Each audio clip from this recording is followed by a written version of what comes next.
हमारे भीतर भी जो ये विश्वास होगा ना, इसीलिए इस पूरे कोरोना काल में भी हमने देखा जिनको आध्यात्मिक संबल प्राप्त था, जिनको धर्म का संबल प्राप्त था, वो लोग बड़े ही सजगता के साथ, बड़ी सावधानी के साथ और बड़े खिलखिलाते हुए इस अवसर को भी पार कर गए। मगर जिन लोगों को आध्यात्मिक संबल उपलब्ध नहीं था, वो लोग टूटते भी देखे गए। ये भी हुआ। तो धर्म का पहला लक्षण धैर्य, पेशेंस आप में होना चाहिए। धैर्य रखिए, आपकी किस्मत में जो है वो आपको प्राप्त होगा। पुरुषार्थ कीजिए, प्रबल पुरुषार्थ कीजिए। और गीता जी भी यही कह रही, कर्मण्येवाधिकारस्ते मा फलेषु कदाचन। कर्म में तुम्हारा अधिकार है, फल में तुम्हारा अधिकार नहीं है।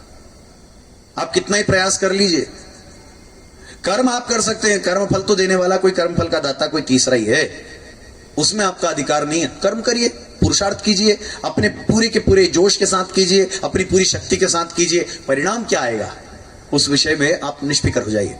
स्वामी श्री रामसुखदास जी महाराज कहते थे, कोई भी काम करने जाओ, एक बहुत सुंदर सूत्र है, कोई भी काम करने जाओ तो करने में रहो सावधान और होने में रहो प्रसन्न। जब आप काम करने जा रहे हैं तो आगा पीछा सर्वे कर लीजिए, दूरदर्शिता रखिए, आने वाले समय में उसका क्या परिणाम निकलने वाले सब विचार कर लीजिए। और आप कर चुके, उसके बाद फिर परिणाम जो भी आए उसमें फिर प्रसन्न रहना सीखिए। हम उल्टा करते हैं, हम करने में सावधान नहीं रहते और परिणाम में प्रसन्न नहीं रहते, करने में बहुत जल्दीबाजी करते हैं। इसीलिए कहा धैर्य, धृति, क्षमा। दूसरा शब्द है क्षमा। अंतर में क्षमा रखिए। आप किसी को क्षमा करके बहुत हल्के हो जाते हो, ये आप करके देखना। किसी को माफ करके आप बहुत हल्के हो जाते हो। ग्रंथि पाल के आप अपने ऊपर बोझ लाद लेते हो, और क्षमा करके आप अपने आप को हल्का कर देते हो। फतेहाबाद गए थे एक बार, हरियाणा, वहां पे एक बागबान करके एक बहुत सुंदर संस्था है, वयोवृद्ध लोग रहते हैं वहां पे। उन्होंने हमको हमने कहा कि वो बहुत प्रसन्न खुश खुश रहते। हमने कहा इतना खुश आप कैसे रहते हैं, क्या सूत्र है? तो उन्होंने जो एक शेर सुनाया था बहुत जोरदार था कि कुछ इस कदर मैंने जिंदगी को आसान कर लिया कि किसी से माफी मांग ली और किसी को माफ कर दिया। छोड़िए, जाने दीजिए, let go and move on. जाने दो और जाने दो, बढ़ते रहो। जीवन कभी थमता नहीं है, आप पकड़ के बैठे होते हो, और आप पकड़ के बैठे रहोगे तो आपको ले जाना मुश्किल पड़ेगा, फिर वही संघर्ष होगा। क्षमा, धृति, क्षमा, दमः। दूसरा, थोड़ा अभ्यास कीजिए। आप भरत जी को देखिए, भरत जी महाराज क्या करते हैं, तप तनु का सही, रामचरितमानस में वर्णन आता है। इंद्रियों को इतना भोगप प्रवण मत बना दीजिए, इतना आराम पसंद मत बना दीजिए कि वो इंद्रियां आपके ऊपर हावी हो जाएं और आप इंद्रियों के गुलाम हो जाएं। आज ये स्थिति हुई है। समय समय पर हमारे यहाँ बड़े बड़े राजा भी होते थे, तप करने के लिए घर छोड़ करके कहीं निकल जाते थे। क्या करते थे? दम करते थे। दम का मतलब इंद्रियों के ऊपर निग्रह करना, अपने मन को नियंत्रण में लेकर के आना, मन रूपी लगाम से इंद्रिय रूपी घोड़ों को पकड़ करके खींचना। वो हमको भोगों की बात्या में न ले जाएं, हम उनको खींच करके लाएं। ये आपको लौकिक जीवन में भी अगर आप कुछ विशेषता अर्जित करना चाहते हैं, ये सूत्र आपको वहां भी काम देगा, और आध्यात्मिक उपलब्धि करना चाहते हैं तो निश्चित रूप से देगा ही देगा। अस्तेयम, अस्तेयम का मतलब बहुत ध्यान से सुनिएगा। हम जब परिक्रमा मार्ग में चले थे तो मार्ग में सेवा लेनी पड़ती थी, क्योंकि परिक्रमा थी। जंगल जंगल आप नंगे पैर चलते हैं, एक लकड़ी हाथ में होती है, कमंडल हाथ में होता है। युगों से वो परिपाटी चली आती है। आप नर्मदा जी के किनारे जाते हैं, जंगल होते हैं, जो सहज भिक्षा प्राप्त होती है उस भिक्षा को प्राप्त करके आप अपना उदर पोषण करते हैं, वो भी माता जी की कृपा से। जब रास्ते में चले तो हमको एक अनुभव आया, लोग आकर के कुछ देते हैं परिक्रमा वासियों को, वो उनके उदर पोषण के लिए, भोजन के लिए, फलाहार इत्यादि, भोजन इत्यादि सब व्यवस्था नर्मदा तट में लोग करते हैं। सेवा का बहुत गहरा भाव वहां पर है। सेवा से शरीर शुद्ध होगा, सेवा से धन शुद्ध होगा, सेवा से अभिमान टूटेगा। इसलिए सेवा करने का अभ्यास डालना चाहिए, खुद को भी और बच्चों को भी। वहां आप नर्मदा तट में देखेंगे तो हमको लगता है कि जब हम नर्मदा तट छोड़कर 3 साल बाद कहीं दूर निकल करके आए, हमको लगा वो दुनिया कोई और ही थी, ये दुनिया कोई और ही है। वहां हर व्यक्ति ये अपना दायित्व मानता है कि अगर मेरे दरवाजे से कोई निकल गया तो उसकी सेवा करना, उसके लिए कुछ कार्य करना, ये मेरा दायित्व है, ये मेरा कर्तव्य है। दातव्य मिति यद दानम दीयते अनुपकारिणे। श्री गीता जी कहती हैं, मेरे पास जो कुछ है वो केवल मेरे लिए नहीं है। एक बहुत सुंदर हमारे यहां सूत्र प्राप्त होता है, शतम विहाय भोक्तव्यम। 100 काम छोड़ करके पहले रोटी खाओ। क्यों? आप सुबह अगर भोजन छोड़ करके निकल जाओ, भगवान जाने फिर मिलेगा कि नहीं मिलेगा। भोजन का बहुत महत्व। और सहस्र स्नानम आचरेत, 1000 काम छोड़ करके भी पहले आप अपनी दैहिक शुद्धि करो, स्नान करो, पवित्र हो जाओ, शौचाचार। दूसरे समुदायों को और हम हिंदुओं को, सनातन वैदिक धर्मावलंबियों को अगर कोई सिद्धांत पृथक करता है तो वो शुचिता का सिद्धांत है। हाइजीन अलग चीज है। हाइजीन में आप केवल बाहरी शुद्धता देखते हैं, बाहरी, मगर शुचिता एक अलग ही चीज है, जो हमारे यहां परिपाटी से वयोवृद्ध लोग करते थे।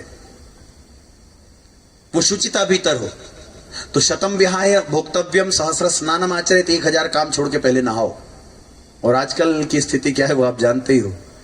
कई बार तो 5-5, 6-6 दिन तक भी बच्चे नहाते ही नहीं है। वो डिओड्रेंट की बोतल ऐसी आ गई है, रंगे सियार हमारे यहाँ कहते थे, डिओड्रेंट की बोतल ने पूरा स्नान बस केवल उस एक परफ्यूम के उस झटके में, बस उस स्प्रे में उतना ही कर दिया, हो गया स्नान। स्नान कीजिए, स्नान अत्यधिक महत्वपूर्ण वस्तु है। फिर कहा लक्षम विहाय दातव्यम, लाख काम पड़े हों तो भी छोड़ करके, अगर आपकी जेब में भगवान ने सामर्थ्य दी है और सामने कोई जरूरतमंद खड़ा है जिसका आपको लगता है कि उसको जरूरत है, उसकी मदद कीजिए, उसको सहायता कीजिए। चाहे जैसे आप करना चाहें, चाहे जिस संस्था से जुड़कर करना चाहें, स्वतंत्र रूप में करना चाहें, पर जरूर कीजिए। भगवान ने आपकी जेब में न जाने किन किन के भाग्य का पैसा डाला है। पूज्य मोरारी बापू बहुत पहले एक बड़ा सुंदर प्रसंग सुनाते, हम छोटे थे सुनते थे।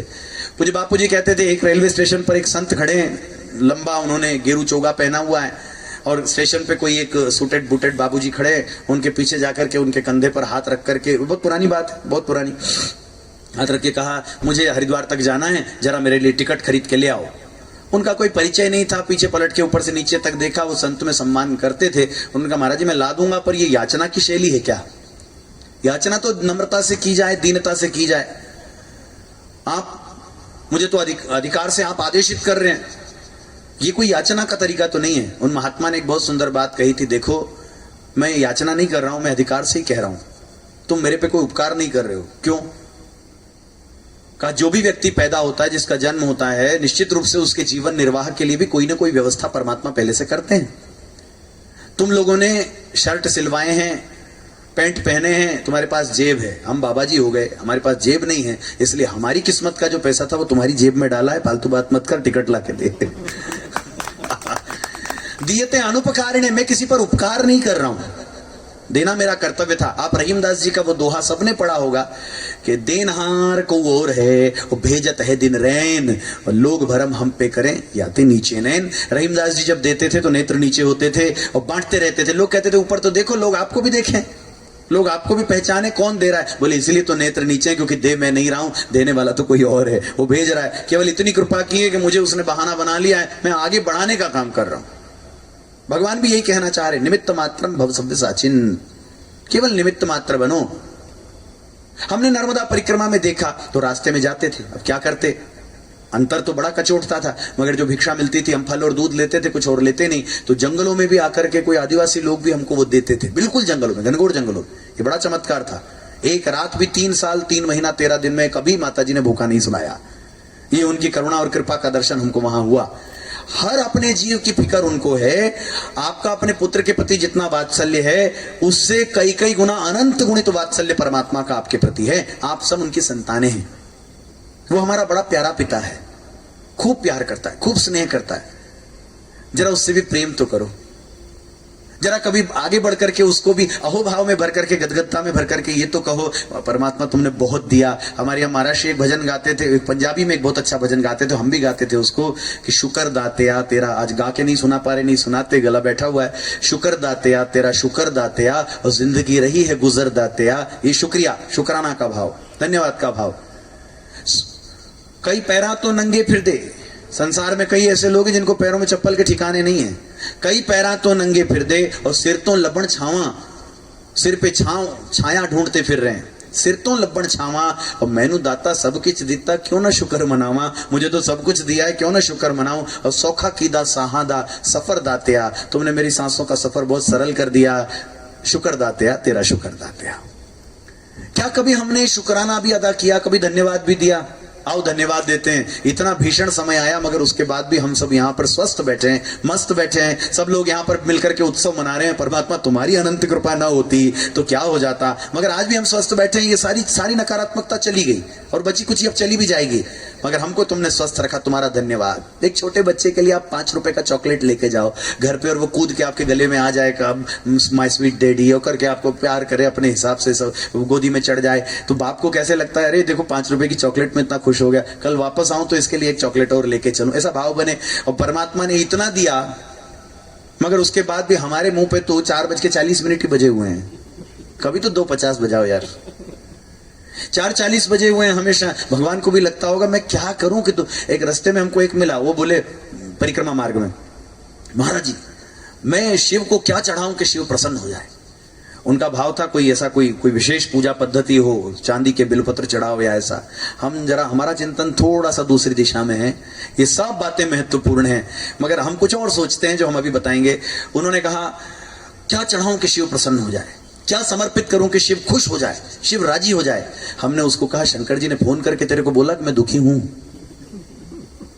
तू कुछ चढ़ाएगा तो वो खुश होंगे। वो सच्चिदानंद है, वो वैसे ही खुश है। वो बस इसलिए दुखी रहते हैं कि मैं तेरे को क्या दूं कि तू खुश हो जाए। इतना दिया उसके बाद भी मुंह चढ़ा चढ़ा फूला फूला सा हमेशा बना रहता है। कभी खुशी नहीं है, कोई प्रसन्नता ही नहीं है। तो कभी तो शुक्राना अदा किया जाए, कभी तो धन्यवाद दिया जाए। एक बहुत अच्छी कहानी कहीं पड़ी थी, बहुत मजेदार थी। एक आदमी मर करके ऊपर गया तो उसकी आत्मा जब ऊपर गई ना तो कुछ डिपार्टमेंट था, तो एक लंबा हॉल था। उस हॉल में एक लंबी टेबल थी, उसके आसपास में बड़े सारे कर्मचारी बैठे थे, फरिश्ते। और वो सब बैठे हुए, कोई लेटर्स वहां पे आ रहे थे, उन लेटर्स को वो अलग अलग कैटेगराइज करते थे, उसके ऊपर वो सील लगाते थे, उनको किसी अलग उसको बास्केट में रखते, कुछ वो करते, ऐसा सब कुछ चल रहा था। उसने पूछा जो साथ में दूसरे थे, वो जो आत्मा थी, उसने कहा ये क्या हो रहा है। कहा पृथ्वी लोक से जीव इतनी एप्लीकेशन लेटर्स भेजते हैं भगवान को, प्रार्थना पत्र। प्रार्थना का मतलब एप्लीकेशन लेटर। आप कभी विद्युत विभाग में कुछ खंबा अंबा लगवाना चाहते हैं तो आप पहले एप्लीकेशन लेटर देते हैं, वो एप्लीकेशन लेटर है। तो कहा इतनी एप्लीकेशंस आती हैं, इतनी प्रेयर्स आती हैं, इतनी प्रार्थनाएं आती हैं, इतने पत्र, ये सब उन्हीं प्रार्थनाओं के हैं। इन सबको अलग अलग वर्गीकरण करना, उन सबके ऊपर सिक्के, सील सिक्के लगाना, उनको अलग अलग रखना, ये सब काम यहाँ होता है।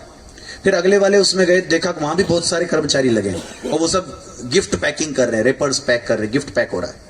यहाँ क्या हो रहा है। कहा जिन जिन ने जो जो प्रार्थना की है वो चीजें उनको पहुंचाई जाएंगी, डिलीवर किया जाएगा, इसलिए यहाँ गिफ्ट पैकिंग हो रही है। कहा इतने बिजी। हाँ बोले जिसकी प्रार्थना यहाँ आती है उसकी प्रार्थना पूरी की जाती है, सबकी गिफ्ट्स पहुंचेंगी, सबकी मांगे पूरी होंगी।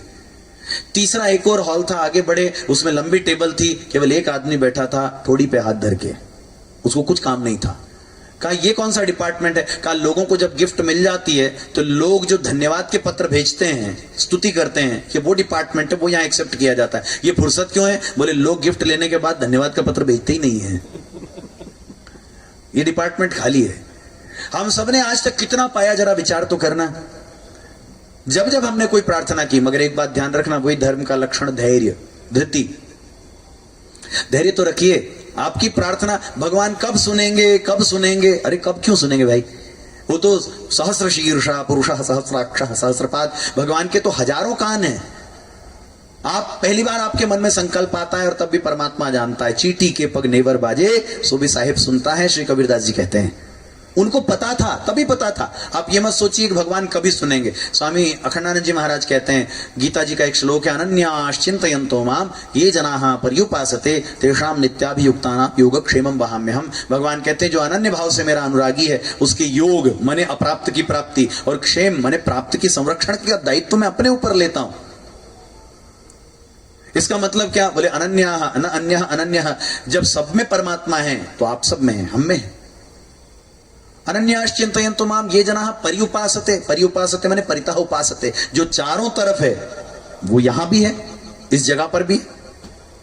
तेषां नित्याभियुक्तानां, जो हर समय में है वो इस समय में भी है, इस क्षण में भी वो परमात्मा वर्तमान है। भगवान अभी हैं, इसी समय है, यही है। आप ये मानकर मत चलिए भगवान कभी हैं, किसी समय में प्रकट होंगे, कहीं आएंगे। कल किसी ने एक प्रश्न हमको पूछा मनावर में, वो बच्ची थी गायत्री की उपासना करती है, उसने प्रश्न पूछा, महाराज जी लोगों को थोड़ा उपदेश कीजिए, कल्याण का उपाय क्या हो।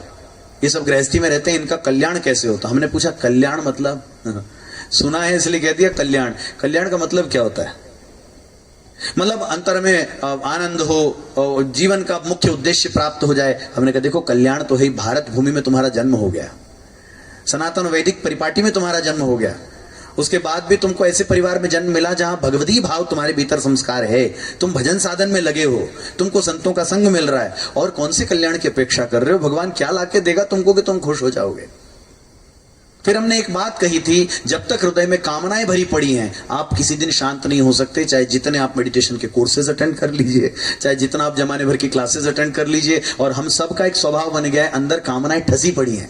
उपनिषद भी कहता है यदा सर्वे प्रमुच्यन्ते कामा ये हृदयश्रुताः। गीता जी भी कहती है दूसरे अध्याय में, और श्री तुलसीदास जी भी कहते हैं बुझे न काम अग्नि तुलसी का विषय भोग भोग गीते धन अंत चले ऊंची रीते। गोस्वामी तुलसीदास जी ने भी कहा बिनु संतोष न काम न साही, काम अछत सुख सपने नाही। तो उन्होंने कहा मगर शांति मिले कैसे? हमने कहा देखो, कामनाओं के नाश होने पर शांति मिलेगी। और ध्यान से सुनना, हमने एक बात और कही, जब शांति की भी कामना को एक तरफ हटा दोगे तब शांति पा जाओगे। जब तक शांति की भी कामना बनी पड़ी है तब तक भी विचलन है, क्योंकि ये मानते हो कि किसी दिन मिलेगी। सब छोड़ के एक तरफ हटा दो, आप शांत हो। हमारा एक छोटा सा मंत्र था, क्योंकि कई बार लोकल सामान्य भाषा में, लोगों की चलती भाषा में कुछ बड़े अच्छे सूत्र मिलते हैं। एक बहुत अच्छे राजनेता हैं, पुराने हैं, संघ की परिपाटी से जुड़े हुए हैं। वो हमारे पास, हम जब बहुत छोटे थे, भोपाल कथा कहने जाते तो हमारे पास आते थे। तब से वो एक शब्द बोला करते थे हमको, वो महामंत्र सबको बहुत बहुत लागू हो गया। जब बहुत परेशान हो जाओ, कोई बात नहीं बन रही हो, हमारे प्रयास सफल नहीं हो रहे हो, तो वो ऐसे कहते थे मरन दो। वो बुंदेलखंडी हैं तो कहते थे मरन दो। आप इतना कहते हो और आप फ्री हो जाते हो। उतना जितना कम सामान रहेगा उतना सफर आसान रहेगा। ये कामनाएं जब तक भीतर भरी पड़ी हो, शांति की भी कामना, हमको ये लग रहा है कि कहीं अमुक कोर्स अटेंड करेंगे, और आजकल चल पड़ा फलानी जगह 25,000 रुपया देके कोर्स अटेंड करेंगे तो शायद शांति मिल जाएगी। फलानी जगह शायद 50,000 रुपया देके कोर्स अटेंड कर। 50,000 रुपए से शांति मिलती होती तो जितने वर्ष जमाने के धन्ना सेठ हैं वो सब तो परम शांत, परम वीतरागी महात्मा हो गए होते। मगर सबसे ज्यादा डिप्रेशन की गोलियां तो वही खा रहे हैं सारे। शांति का इस सबसे कोई लेना देना ही नहीं है। मूल बात है, आपको निरंतर अभ्यास करना पड़ेगा, आपको बैठना पड़ेगा। आपको भगवान का वो स्वर सुनाई देगा। तो हम बता रहे थे, जब परिक्रमा मार्ग में हम चले तो एक बहुत सुंदर बात आई। हमारे मन में एक कचोट उठती थी, ये लोग हमारे लिए फल देते हैं, ये हमको वो करते हैं, हमको लेना पड़ता है। और हम ये बात मानते हैं हमेशा कि यह अनुबंध है, ऋणानुबंध है। आपने कभी भी किसी से कुछ लिया है, वो आपके जीवन में ऋणानुबंध हो गया, आपको चुकाना पड़ेगा। आज नहीं चुकाओगे, अगले जन्म में चुकाना पड़ेगा, पक्का चुकाना पड़ेगा। एक बहुत पहले कल्याण में, हम चलने दें ना, चलने दें। कल्याण में एक 15 मिनट और, कल्याण में एक बहुत अच्छी कथा पहले पढ़ा करते थे। बहुत बहुत छोटे थे तब का हमको ध्यान है। मेरठ के पास में घटी घटना थी, आपको ध्यान होगा, पुराने लोग कल्याण पढ़ते होंगे उनको ध्यान होगा। पीछे घटे प्रसंग आते थे, जो घटित घटनाएं होती थी। उसमें एक प्रसंग हमने पढ़ा था कि मेरठ में कोई एक सेठ जी, जो नगर सेठ वहां के रहे, उनके यहाँ कोई एक महात्मा आए, उन्होंने आमंत्रण दिया। उनकी भी उम्र लगभग 65-70 हो गई थी। और सेठ जी भी 65-70 के थे। महात्मा को भोजन करने बिठाया, थाली सामने आई, और जैसे वो भोजन करने लगे तो भीतर से किसी महिला के बड़े दारुण रुदन का स्वर सुनाई देने लगा। अब आप किसी के घर भोजन करें और घर वाले रोते हो तो आप कैसे चैन से भोजन कर पाएंगे, कैसे खा पाएंगे? महात्मा ने उनको देख करके कहा कि हाथ निवाला हाथ का हाथ में रह गया, कहीं कौन रो रहा है? वो बड़े उदास हो गए, कहा महाराज जी आप ध्यान मत दो, आप तो प्रसाद पाओ। उन्हें कहा नहीं नहीं, कोई घर में रोता हो तो मैं रोटी कैसे खाऊं, तुम्हारे यहाँ बैठ के भोजन कैसे करूं, तुम बताओ ये रो कौन रहा है? तो उन्होंने कहानी सुनाना शुरू किया कि आज से बहुत पहले जब मैं 15-16 साल का रहा था, मेरे पिताजी की दुकान थी मेरठ से बहुत दूर कहीं अंदर गांव में। और बोले उस गांव में जहां छावनी होती थी, मेरठ छावनी थी अंग्रेजों की, वहां अंदर गांव में मेरी किराने की दुकान थी छोटी सी। और छावनी थी तो जो अंग्रेजों के सैनिक होते थे, भारतीय सैनिक भी उसमें होते थे, वो लोग अपना जो वेतन होता था वो मेरे यहाँ आकर के जमा करा देते थे। और जब छुट्टी पर अपने घर जाते थे, बहुत लंबे समय में छुट्टी मिला करती थी, जब घर जाते थे तो वो वेतन ले जाते थे अपना सारा, मैं दे देता था। एक बार एक युवक सैनिक था, उसने बहुत समय तक वो वेतन जमा किया, जाने के लिए छुट्टी नहीं मिली। मगर एक दिन बड़ा भीषण विद्रोह भारतीय सेना ने कर दिया, और उसमें विशेष उसका पुरोधा ये व्यक्ति रहा। उसने कहा, जैसे ही अंग्रेज सैनिकों को ये बात पता चली तो वो घोड़ी पे बैठ के, अपनी अपनी घोड़ियों पे चलते थे, घोड़ी पे बैठ के मेरे पीछे उन्होंने घोड़ी लगा दी, पकड़ के मार डालो, इसको आदेश हो गया। मैं अपनी घोड़ी को बहुत दूर दौड़ा के ले गया उस गांव में जहां पे मेरी दुकान थी। वो जो सैनिक था वो ले गया, और उस दुकान के आगे ले जाके घोड़ी खड़ी की, पीछे देखा कि वो लोग आके मुझे मार डालेंगे। उसने घोड़ी पे बैठे बैठे मुझको कहा कि तुम एक काम करना, मेरा पता लिख लो, ये पैसे कम से कम मेरे परिवार वालों को पहुंचा देना, वो बहुत गरीब हैं, उनको सहायता हो जाएगी, मैं तो अब जीवित बचूंगा नहीं। सेठ जी कहते हैं, महात्मा जी मेरी नियत में खोट आ गया, मैंने देख लिया ये आकर के इसको मार ही डालेंगे, बात खत्म होने वाली, राशि बहुत बड़ी थी, इसलिए मैंने कह दिया कौन सा पैसा, तुमने कोई पैसा मेरे यहाँ जमा नहीं कराया, नियत खराब हो गई, तुमने कोई पैसा मेरे यहाँ जमा नहीं कराया। तो देख करके वो तिरछी मुस्कान में हंसा और उसने कहा, आज तुम मेरे साथ बुरा कर रहे हो, मगर ये पैसा तो तुमको चुकाना पड़ेगा। और वो जो पीछे से सैनिक आ गए, उन्होंने इसको भी पकड़ के मारा। अच्छा, इसने घोड़ी को दौड़ाने के लिए एड़ लगाई तो घोड़ी भी अड़ गई, वो भी नहीं दौड़ी, तो घोड़ी भी मर गई और सैनिक भी मर गया, दोनों मारे गए। सेठ जी सुनाते हैं, बहुत समय उसके बाद में मैं वहां दुकान चलाता रहा, फिर वहां से मैं मेरठ में आ गया, बड़ा हुआ, मेरी शादी हुई, यहां पर व्यापार इतना फैला, मैं नगर सेठ बन गया, लंबा विस्तार हो गया मेरे व्यापार का। बोले फिर मेरी शादी हुई, एक बेटा हुआ, बहुत सुंदर बेटा था, उसको बड़े लाड़ प्यार से मैंने पाला पोसा, बड़ी महंगी शिक्षा दीक्षा उसकी कराई। जब वो युवक हो गया तो मैंने उसकी शादी कराई बड़े धूमधाम से, खूब पैसा लगाया, बड़ी सुंदर सी बहू लेकर के आए, घर में आए थे और अभी शादी हुई थी और दूसरे तीसरे दिन से उसको कुछ बीमारी हो गई। वो इतना बीमार पड़ गया कि बिस्तर उसने पकड़ लिया। बहुत सारे चिकित्सकों को बुलाया गया, नीम हकीमों को बुलाया गया, औषधियां दी गई, महंगे से महंगा इलाज किया गया, कई महीनों चला, मगर वो स्वस्थ नहीं होता था। हम सब बहुत दुखी थे। नई नई वधू जिसकी अभी हाथ की मेहंदी भी नहीं छूटी थी, वो भी घर में बैठी हुई थी, सब लोग बहुत दुखी थे। एक दिन मैं कमरे में जहां बेटा सोया हुआ था बिस्तर पर, उसके पास गया, माथे पे हाथ फेरा, वो बेहोशी रहता था प्रायः, पर मुझे देख करके उसने आंखें खोली और तिरछी सी मुस्कान में मुस्कुराने लगा, तीखी सी मुस्कान में मुस्कुराया। मैं देखकर घबरा गया, थोड़ा डरा, जो इतना बीमार था आज ऐसे कैसे मुस्कुरा रहा है। मैंने कहा, क्या हो गया तुमको, ऐसे क्यों मुस्कुरा रहे हो? कहा, सेठ जी, पिताजी नहीं बोला, बोले सेठ जी याद करो, आपने पहले किसी एक सैनिक का पैसा खाया था, ये घटी घटना थी। कहा, आपने किसी सैनिक का पैसा खाया था, तब मुझे याद आया। हाँ, बोले वो सैनिक मैं ही हूं, वो जो पैसा आपने खाया था ब्याज समेत उसको वसूलने के लिए मैं आया हूं, और मैंने चिकित्सा में और सब आपके जितने बार आपने मुझे पाला पोसा, ब्याज समेत मैंने वो सारा का सारा पैसा वसूल लिया। मैं रो पड़ा और मैंने कहा, चल तूने वसूल लिया ठीक, इस बेचारी बहू ने क्या बिगाड़ा था, इसको क्यों तूने ऐसा किया? बोले ये दुष्टा वो घोड़ी है जो अड़ गई थी, बोले हिली नहीं थी, अब ये जिंदगी भर बैठ के मेरे नाम को रोएगी, मैं तो मर जाऊंगा। और थोड़ी देर में वो मर गया। ये घटी घटना थी। जीवन में ऋणानुबंध बंध रहे हैं, बहुत सावधान रहिए। अगर आपको किसी से कुछ लेना पड़ता है तो कोई बात नहीं, कई बार ऐसे प्रसंग आते हैं, मगर देने की नियत भी रखिए, दूसरों को बांटने का भी भाव रखिए, वितरण करने का भी भाव रखिए। जब हम परिक्रमा में निकले, संतों से हमने पूछा कितना महात्माओं का दिया लेना पड़ता है, परिक्रमा में रास्ते में लोगों का दिया लेना पड़ता है। हमको अंदर कचोटता है कि ये ऋणानुबंध हम कब चुकाएंगे? इसको चुकाने के लिए परिक्रमा के बाद कोई ऐसा तो नहीं कि एक गाड़ी में हम आटा दाल की बोरियां लेकर के चलें और एक एक जगह रखें, रास्ते में किसने दिया, कहां दिया, ढूंढ थोड़ा पाएंगे। उन्होंने बहुत प्यारी बात कही थी और ये आपके काम अगर आए तो आप उसको रखना कि ऋणानुबंध हमारे बहुत सारे हैं। कई बार हमने कईयों से सेवा ली है, उसको चुकाने का तरीका क्या हमने पूछा, तो उन्होंने कहा कि आज इस परिस्थिति में आपको सेवा लेनी पड़ रही है, जब आप समर्थ हो जाओ, सक्षम हो जाओ, तो आप सेवा करने के लिए प्रस्तुत हो जाना, इससे आपका ऋणानुबंध छूटेगा, इससे आपका ऋणानुबंध टूटेगा, दूसरा कोई तरीका नहीं। और ये बात हमको बहुत सुंदर लगी। जब अवसर मिले, जैसा अवसर मिले, वहां तुरंत सेवा करने के लिए प्रस्तुत हो जाइए, बांटने का भाव रखिए। धृति, क्षमा, दमः, अस्तेयम, अस्तेयम माने दूसरे का, ध्यान दीजिए, सामर्थ्यवान को भगवान सामर्थ्य की प्राप्ति सिर्फ इसलिए कराते हैं ताकि वो सामर्थ्य शून्य की सहायता कर सके। सामर्थ्यवान को जो सामर्थ्य प्राप्त हुई है वो इसलिए नहीं हुई है कि वो केवल उसका उपभोग करे और उसके ऊपर कुंडली बना के बैठे, वो इसलिए प्राप्त हुई है कि जो सामर्थ्यहीन है उनकी सहायता में वो आगे बढ़ करके खड़ा हो। ये भगवान ने कृपा की है।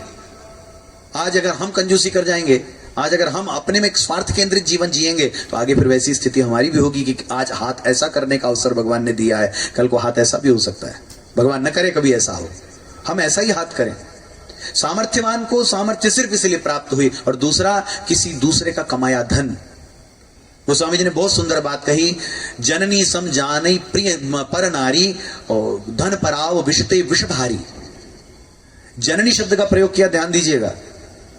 धार्मिक व्यक्ति कौन है जो पर स्त्री को जननी के समान मानता है?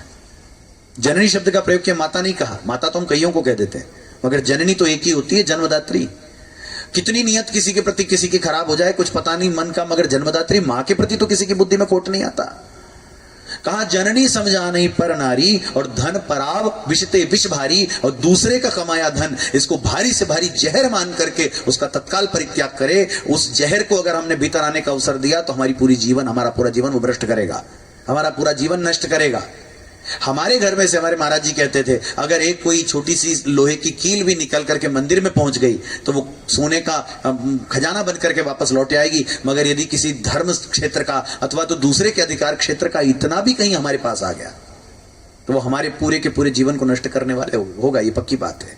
परमहंस रामकृष्ण देव कहते थे धन कमाइए, खूब कमाइए, मगर इतना स्मरण रखिए, धर्म के मार्ग से, धर्म के जल से जो परिपूत जो पवित्र मार्ग है, उससे धन भीतर आवे। अगर अधर्म का इतना भी धन जीवन में आया, हमारे घर में आया, फिर हमारे नाश को कोई रोक नहीं सकता। अस्तेयम, दूसरे के धन पर हम किंचित मात्र भी दृष्टि नहीं रखेंगे। हम बहुत छोटे थे, एक सम्मेलन मंच पे जाते थे और वहां कोई कथा सुनाता था कि लोग बात जानते बहुत है, मगर उसमें भी कोई गैप निकाल लेते हैं अपने स्वार्थ की पूर्ति के लिए। हम सब करते हैं, ज्ञान तो है मगर फिर कहते हैं इतना तो चलता है। रामचरितमानस में भी इसका सूत्र है, जैसे ही आप कह देते हैं कि इतना तो चलता है, वो इतना कितने पे जाके रुकेगा आपको पता है क्या? थोड़ी छूट अगर आपने अपने आप को दी अधर्म के मार्ग में, तो वो अधर्म आपके पूरे जीवन में परिव्याप्त हो जाएगा, उससे पहले वो चैन नहीं लेगा, ये पक्की बात है। इसलिए सावधान रहिए, सिद्धांतों के साथ समझौता नहीं, जीवन में वही साथ रहेगा। जीवन तो कब पूरा हो जाए कुछ पता नहीं है, मगर जब पलट करके देखें, झांक करके देखें, तो शर्मिंदा ना होना पड़े। आंखें शर्म से झुके ना। भगवान आखिरी दिन सबको जाकर के खड़ा होना है और भगवान पूछेंगे कि सांसों का खजाना सबको दिया था, कैसे कैसे खर्चा किया। हम जाके कहें कि चोरी करके, डकैतियां डाल के, दूसरों का अधिकार क्षेत्र छीन करके, तो क्या भगवान के सामने हम दृष्टि उठा करके खड़े हो पाएंगे? दृष्टि उठा करके खड़े हो, प्रभु आपने जो दिया उसका हमने सदुपयोग किया। इसमें सिद्धांत के साथ समझौता मत कीजिए, नहीं गड़बड़। एक थोड़ी मजे की बात कह के और फिर वाणी को विराम देंगे। बहुत छोटे थे तब सुनते थे, कथावाचक सुनाया करते थे आनंद के लिए केवल। वो एक कथावाचक गांव में गए और कथा कहते थे, तो उन्होंने मंच से बैठ के कथा सुनाई, कहा कि देखो अस्तेय का पालन करो। स्तेय का मतलब होता है चोरी, और अस्तेय मतलब चोरी नहीं करना। तो चोरी का मतलब, बोले दूसरे के अधिकार क्षेत्र की वस्तु, उसकी जानकारी, उसके संज्ञान के बिना यदि उसको आप कब्जा कर लेते हैं, उसको आप छीनते हैं, तो वो चोरी है।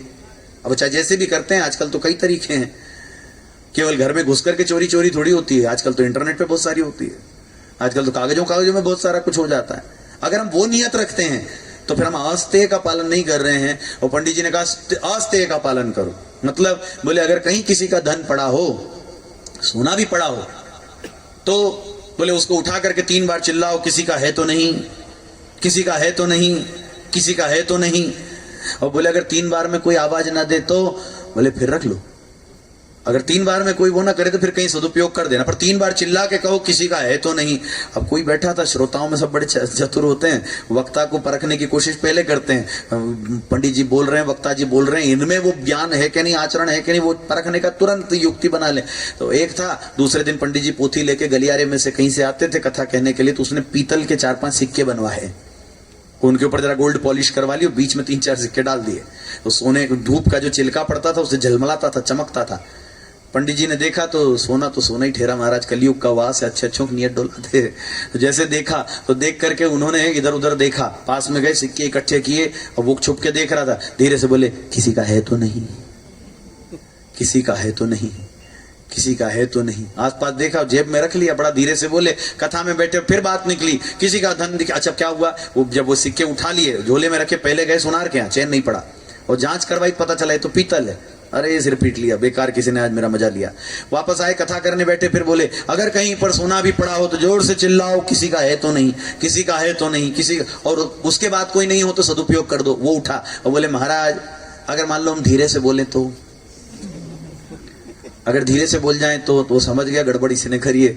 तो पंडित जी बोले अगर धीरे से बोलोगे तो सोने के सिक्के पीतल के हो जाएंगे। ये हो जाएगा।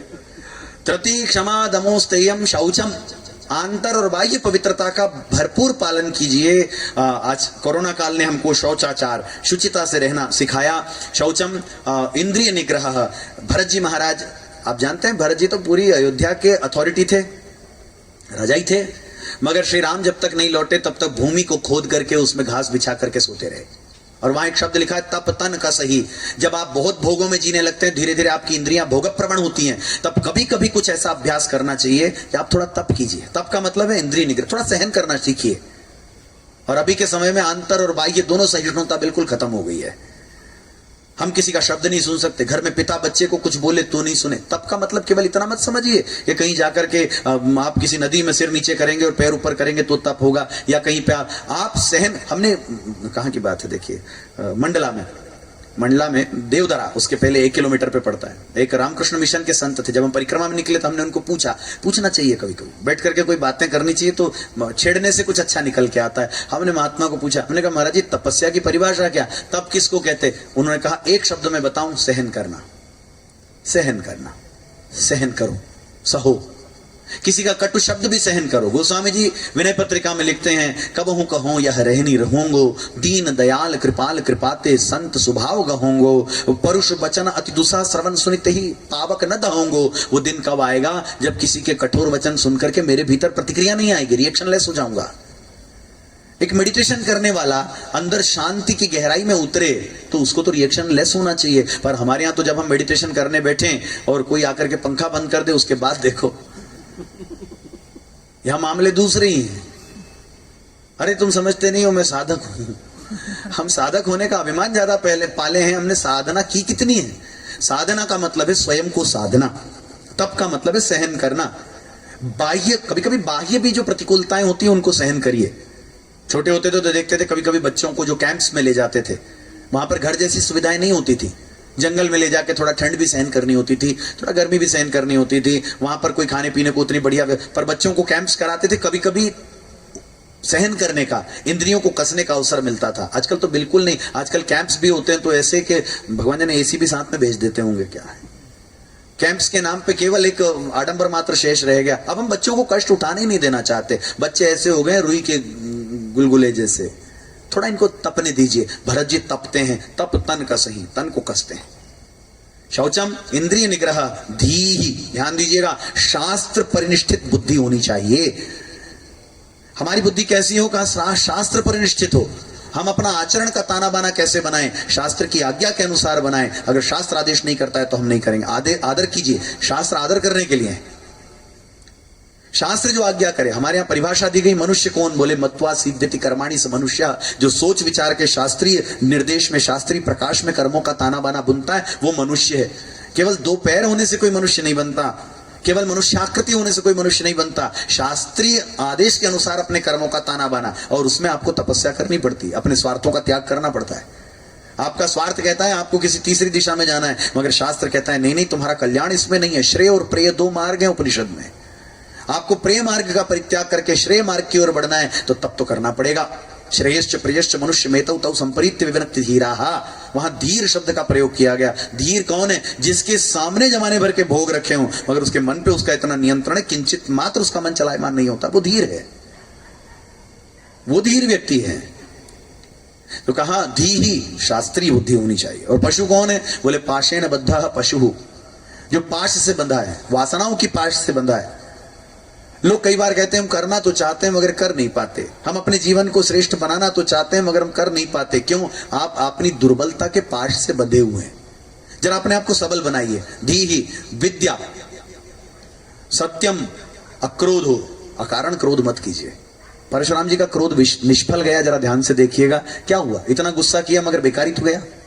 लक्ष्मण जी ने कहा आपका क्रोध इसलिए बेकार गया क्योंकि ये धनुष जो टूट गया था आप उस पर क्रोध कर रहे हो। हम लोगों का क्रोध भी जो होता है ना वो घटी घटना के आधार पे होता है। कोई घटना घट गई, हम अंदर के अंदर उबल रहे हैं, बरसों तक उबल रहे हैं। जो घटनी थी सो तो घट गई। इसलिए हमारे यहाँ एक त्योहार है होली। होली का मतलब आप जानते हैं, ये पर्युषण जैसा ही पर्व है हमारे यहाँ कि जो साल भर की ग्रंथियां इकट्ठी हो जाती हैं। किसी ने ऐसा कह दिया, किसी ने ऐसा बोल दिया, किसी ने हमसे ऐसे बात कर ली। होली के दिन हम उसको कहते हैं होली सो होली। जो हो गई सो हो गई, उसको छोड़ो और आगे बढ़ो। आप जब तक पीछे का छोड़ोगे नहीं तब तक आगे बढ़ नहीं पाओगे। एक माता जी हमको कह रही थी महाराज जी कुछ ऐसा मंत्र बता दो जिससे मुझे याद नहीं रहता। उन्होंने कहा ये भगवान का वरदान है माता राम, लोगों को 60-60 साल का भूलते ही नहीं है। आपके मोबाइल में भी जब बहुत सारे मैसेजेस इकट्ठे हो जाएं और मेमोरी फुल होने लगे तो आप डिलीट करते हो कि नहीं करते हो? ये मेडिटेशन का मतलब ही है वो डिलीशन प्रोसेस। आप डिलीट कर रहे हो बैठ करके। मेडिटेशन का मतलब ही यही है। इतनी पुरानी पुरानी बातों को, शिक्षा को याद रखिए, घटना को बहुत याद रखने की आवश्यकता नहीं है। भुलाइए। रमण महर्षि जी के पास कोई जाता तो कहता फलानी चीज सिखा दो, ये सिखा दो। वो तो कहते थे नहीं, यहाँ भुलाने की फैक्ट्री है, यहाँ कुछ सिखाने की फैक्ट्री है ही नहीं। जो दिमाग में कचरा भर रखा है। और आप देखना एक बात हमारे जो अनुभव में आ रही है, एक उम्र निकल जाती, जो भी साधना में आप सब साधक हैं, अपने अपने क्षेत्र के साधक हैं। आप लोग जिस कुशलता से आपका काम कर सकते हैं, हम कर सकते हैं क्या? और हम जिस कुशलता से अपना काम कर सकते हैं वो आप नहीं कर सकते। सब साधक हैं, अपने अपने क्षेत्र में सबको नियंत्रण रख करके अपना अपना काम करना होता है। साधना सब कर रहे हैं, पर कुछ गंभीर हैं, कुछ उसके प्रति सजग हैं और कुछ सजग नहीं है। बस इतना ही फर्क है। जो सजगता है, ये सजगता ही साधना है। अपने भीतर उठने वाले भावों के प्रति सजगता, भीतर उठने वाले विचारों के प्रति सजगता, अपने संकल्पों के प्रति सजगता, अपनी क्रियाओं के प्रति सजगता। हम एक्सीडेंटली कुछ ना करें, हम एक्सीडेंटली कुछ ना सोचें, हम एक्सीडेंटली हमारे भीतर संकल्प ना हमें सोचा विचारा हो, भले प्रकार सोच विचार के हो। धीर विद्या सत्यम अक्रोधो। तो परशुराम जी महाराज ने बिना कारण के क्रोध किया तो वो क्रोध विफल गया ना। उस पर उबल रहे थे जो हो चुका। तो लक्ष्मण जी ने कहा कि आप गुस्सा क्यों हो रहे हो, ये धनुष टूट गया इसलिए। तो जोड़िए को बड़गुनी बुलाई, अभी एक वेल्डिंग वाले को बुलाते हैं, वो आके 2 टांके लगाएगा फिर ठीक हो जाएगा। ये तो कोई बड़ी भारी बात नहीं है, आप इसके लिए क्यों लड़ रहे हो। घट गई घटना। तो परशुराम जी का क्रोध जाता है विफल। और लक्ष्मण जी ने भी क्रोध किया था जब जनक जी ने कह दिया वीर विहीन मही में जानी।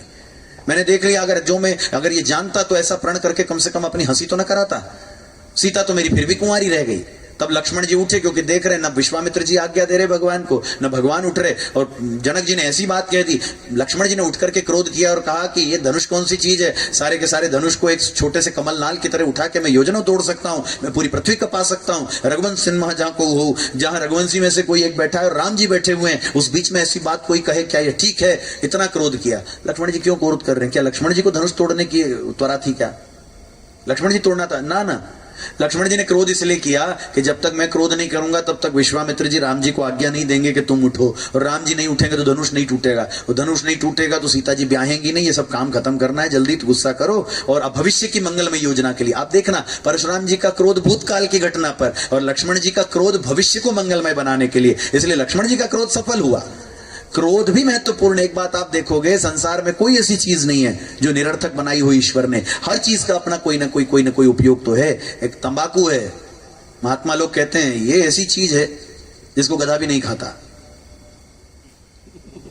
हम जब रास्ते से निकलते तो कुछ महात्मा थे जो खाते थे, वो कहते थे ये ऐसी चीज है जिसको गधा नहीं खाता महाराज जी। हम आप कहना क्या चाहते हो? महात्मा लोग बड़े मजे करते हैं आराम से। वो तंबाकू भी है तो भी उसमें से कोई रसायन निकल करके उसकी कोई औषधि बनती है। अगर घनघोर से घनघोर विष भी है, सखिया भी है, उस सखिए को भी सिद्ध करने के बाद में उसका भी अपना एक औषधीय उपयोग है। यहाँ संसार में ऐसा कुछ भी नहीं है जिसका कोई विशिष्ट उपयोग ना हो। यही तो विशिष्ट बुद्धि है, यही तो विवेकशालिनी बुद्धि है। उस घटना में से शुभ शुभ का संचय कर लेना और अशुभ अशुभ को छोड़ देना। 2020 आया, बहुत सारा शुभ और अशुभ लेकर के आया। अशुभ को छोड़ो और शुभ शुभ का संचय करो। श्री कृष्ण का जन्म हुआ तो वसुदेव जी छाछ में लेकर के, सुपड़े में लेकर के चले। आप जानते हैं सुपड़े का क्या स्वभाव है? छलनी होती है और सुपड़ा होता है। छलनी क्या करती है? छलनी दाने दाने तो अपने पास रख लेती, नीचे गिरा देती है, और कंकड़ कंकड़ अपने पास रख लेती है। आपने देखा होगा छलनी होती है ना, वो जो गेहूं का, आजकल तो अनुभव ही नहीं माताओं को, हमारे भाई को पता है। जो चलनी है, वो चलना होता था लोहे का ऐसा, उसमें ऐसे ऐसे करते थे तो गेहूं नीचे गिर जाता था, कंकड़ कंकड़ रह जाता था। ये दुष्ट की प्रकृति है जो सार को तो फेंक दे और कंकड़ कंकड़ इकट्ठा करे, और दूसरी तरफ है छाछ, सुपड़ा। उसका स्वभाव क्या है? सार को गही रहे और थोथा दे उड़ाए। आपने कभी चावल का, धान का उसमें झटकने की प्रक्रिया देखी हो तो जितनी भूसी भूसी होती है वो तो उड़ जाती है और सार अपने पास में रह जाता है। श्री कृष्ण ने छाछ को चुना। जब एक बार कभी श्री कृष्ण अपने ग्वाल बाल सखाओं के साथ वृंदावन में घूम रहे, देखिए आप, सार ग्राहिता, गुण ग्राहिता किसको कहते हैं? जिसको दोष में भी गुण नजर आए, और हम लोग हैं जिनको गुण में भी दोष नजर आ रहा है। युधिष्ठिर जी को द्रोणाचार्य जी ने कहा, सब बच्चों को कहा जाओ और सब लोगों के नामों की सूची लिखो और उसके सामने उनके दुर्गुण लिख करके लाओ, कौन कौन से दुर्गुण हैं। सब लोग दूसरे दिन लेकर के आए, सबने थीसिस बना दी पूरी, इतने दुर्गुण लिखे छांट करके। युधिष्ठिर जी कई दिनों तक नहीं आए। द्रोणाचार्य जी ने कहा युधिष्ठिर क्यों नहीं आए? तो कहा बुलाओ। युधिष्ठिर को बुलाया, कहा युधिष्ठिर क्यों नहीं आए? बोले आपने कहा था कि लोगों के दुर्गुण देख करके सूची बनाओ। मैं जब गया तो मैंने देखा कि जिस किसी में एक दुर्गुण देखने की चेष्टा करता उसमें दुर्गुण नहीं दिखते, कई गुण दिखते, बल्कि दुर्गुण तो अपने में दिखने लगते। हम अपने दोषों को देख करके उनका परिमार्जन करें और दूसरों के गुणों को देख करके हम सारग्राही बने। श्री भगवान कुछ ग्वाल वालों के साथ निकले, रास्ते में खेलते खेलते रास्ते में कुत्ता पड़ा हुआ था जो सड़ गया था, उसके शरीर से मवाद बह रहा था, मक्खियां बना रही थी, बास आती थी। भगवान ने उसकी तरफ, जितने ग्वाल बाल थे उन सब ने देखा, नाक पे कपड़ा रख के आगे बढ़े, कितनी दुर्गंध आती है, ये कुत्ता सड़ गया है पूरा, इसके शरीर से मवाद बह रहा है। आगे निकल गए, भगवान उसकी तरफ देख करके मुस्कुराने लगे, बोले क्या है? देखो उसमें कितना गुण है। भगवान बोले का गुण क्या है? वो पूरा शरीर उसका सड़ा हुआ है, एक तिल धरने जितनी जगह नहीं जहां शरीर सड़ा हुआ ना हो। का शरीर उसका पूरा सड़ा है। भगवान बोले पूरा शरीर उसका सड़ा हुआ है पर दांत तो अभी भी चमक रहे हैं। ये गुणग्राहिता है। आपकी दृष्टि कहां जाती है वो आपका स्वभाव बताता है। तो हम अपने स्वभाव को बदलें कैसे? बोले दीर्घ काल तक आप जब सद्गुणों का अभ्यास करेंगे तो आपके दुर्गुण कब काफूर हो जाएंगे आपको पता नहीं चलेगा। हम लोग बैठ करके दुर्गुणों के विचार मंथन पे बहुत समय बर्बाद करते हैं। अरे छोड़ो, अंधेरे को पकड़े रहने से बात नहीं बनेगी। 1000 साल का अंधेरा हो या 1 सेकंड का अंधेरा हो, मोमबत्ती जलेगी, दीप जलेगा और अंधकार दूर हो जाएगा। 2020 गया, दीप जला, प्रकाश आया। हम अपना अभ्यास मंगलमय बनाएं। वो एक कहानी छोटी रह गई, उसको पूरा करें कि वो देवी जो जिसको अभ्यास बदलना था, जो जल्दी नहीं उठ पाती थी, उसने उनको पूछा कि मैं क्या करूं। तो कहा छोटा सा कोई सिल्ली सी हैबिट संकल्प लेके अपने भीतर डालो। उन्होंने कहा मैं क्या करूं? तो उन्होंने कहा एक काम करो, तुम स्पोर्ट्स शूज पहन के सो। अब ये बड़ा हास्यास्पद है। कहा जल्दी नहीं उठ पाती, मेरे को 11, साढ़े 11, 12 बज जाती है। बच्चों के लिए विशेष काम की चीज है अगर समझ में आए तो, कि अगर आदत बदलना चाहते हैं। हम ना अभी गांव में गए, आपकी मजे की बात बताएंगे। सब लोग कहीं ना कहीं गांवों से संबंध रखते हैं, सबको पता है। तो वहां पे कोई एक स्थान था जहां कोई किसी को शरीर में कुछ आवेश आता है, वो उनकी जाने, हम तो जाते नहीं। तो देखा तो वो फेमस इसलिए है खलघाट में, वो फेमस इसलिए कि वो लोग शराब छुड़वाते हैं। वो जिनको वो शरीर में कुछ आवेश होता है, दूर दूर से लोग वहां जाते हैं उनके। तो हम भी गए कि अगर ये बात है तो चलते हैं, देखते हैं क्या है, मिलेंगे इनसे कि कैसे करते हैं। तो वो जब उनको आवेश नहीं था, हमने कहा कि आप क्या कोई चमत्कार है, कोई रिद्धि सिद्धि है, क्या है, आप शराब छुड़ाते हैं? बोले नहीं महाराज जी, प्रेरणा करते हैं। हमका फिर छूटती है? बोले अगले को भी तो छोड़ने का संकल्प होना चाहिए। अगर अगले का संकल्प ही नहीं हो तो आप कितने ही उसको उठा उठा के मंत्र जंतर करते रहो, उससे कुछ नहीं होना। तो बात तो वहीं आके खड़ी हो गई। जब तक संकल्प दृढ़ नहीं होगा तब तक क्रिया में आप प्रवेश नहीं करेंगे। इच्छा शक्ति प्रबल हो, ज्ञान शक्ति प्रबल हो और क्रिया शक्ति भी। अब उसको कहा तू स्पोर्ट्स शूज पहन के सो जा, और 5 बजे का अलार्म लगा। 5 बजे जब उठेगी तो उठ के, वो जब बजेगा तो उठ के उसके फीते खोलना जूते के, और फीते खोल के फिर वापस सो जाना। भाई इतना कर ले, इतना कर लेगी? तो वो जरा सोफिस्टिकेटेड लेडी थी। Okay okay, sure sure, I will do. वो घर गई और कई दिनों के बाद आई तो उसने बताया कि शुरुआत में जब मैं 5 बजे का अलार्म लगा के सोई तो आदत तो पड़ी थी, वो अलार्म बजता रहा, अपने को सुधी नहीं पड़ी। अब तो सब कुंभकर्ण के हैं, सोए पड़े रहे। जब 5 बजे का अलार्म बंद किया, हाथ गया, वो बंद हो गया, वो फिर सो गई। उसको तो उठने तक का भी स्मरण ही नहीं रहा। फिर उठी तो उसको ग्लानि हुई क्योंकि खुद बदलना चाहती थी। दूसरे दिन फिर किया, फिर सो गई। 4-5 दिन बाद उसको अंदर ग्लानि इतनी बैठी कि 5 बजे उठने का थोड़ा अभ्यास पड़ गया। आंख बंद करके उठी, वो जूते के फीते खोल के फिर सो गई। 4-5 दिन ये चला। फिर उसको थोड़ा और अभ्यास हुआ। उसने उठ करके सोचा कि जरा मैं जाकर के थोड़ा पानी पी लूं, थोड़ा बाहर गैलरी में घूम लूं, थोड़ा बाहर जाके ठंडी हवा ले लूं। वहां निकली, देखा लोग सुबह मॉर्निंग वॉक पे निकलते हैं। फिर 5 बजे उठ करके मॉर्निंग वॉक शुरू हो गया। उसने कहा होते होते, महीना होते होते मेरा पूरा अभ्यास, जो पुराना जिसको मैं बदल नहीं पाती थी, वो अभ्यास बदल गया और अब मैं ठीक टाइम से उठ पाती हूं। ये रेजोल्यूशन है। बड़ी आदत बदलने के लिए छोटे छोटे से संकल्प लीजिए। ये छोटे छोटे से संकल्प आज हमको लेने, और हम नहीं कहेंगे क्या लेने, आप सब जानते हैं। आप सब अपनी कमजोरी, आपसे ज्यादा कोई नहीं जानता है। हम उस कमजोरी को दूर करेंगे, सबल बनेंगे, प्रबल बनेंगे। हम अपने धर्म के लिए, हम अपने राष्ट्र के लिए, हम अपनी मातृभूमि के लिए, हम कुछ करने के लिए प्रस्तुत हो जाएंगे। पर प्रस्तुत होने के पहले अपने आप को भी तो हमको स्ट्रांग बनाना पड़ेगा, हमको भी तो शक्ति संपन्न बनना पड़ेगा, विवेक संपन्न बनना पड़ेगा, हमको भी तो ओजस्वी, ऊर्जावान बनना पड़ेगा। ये कामना आज यहां से, इस आयोजन के माध्यम से आप सभी के लिए भगवान आपके सभी मनोरथ इस 2021 में पूरे करें। ये 21 आ जाए, अब तक का जितना जीवन रहा उससे 21 आपका जीवन हो। आप सभी खूब प्रसन्न रहो, खूब आनंद रहो, सदा उत्सव मनाते रहो। केवल एक दिन नहीं, हम तो प्रतिक्षण उत्सव मनाने वाले लोग हैं। हंसते रहो, खिलखिलाते रहो। और हम आपको एक बात कहें, बाकी कुछ करते हो या नहीं करते हो, भगवान ने जो कुछ भी आपको जैसी भी स्थिति में रखा है, अगर आप प्रसन्न रहना सीख लेते हो, भगवान वैसे ही खुश हैं। ज्यादा सिर खपाने की जरूरत नहीं है। भगवान तो अपने हैं, वो तो बड़े प्यारे हैं, वो वैसे ही प्रसन्न है। सिर्फ आपको मुस्कुराता देखना चाहते हैं, आपकी एक स्माइल पर वो बलिहार जाते हैं। श्री सच्चिदानंद भगवान की, गोपाल कृष्ण भगवान की।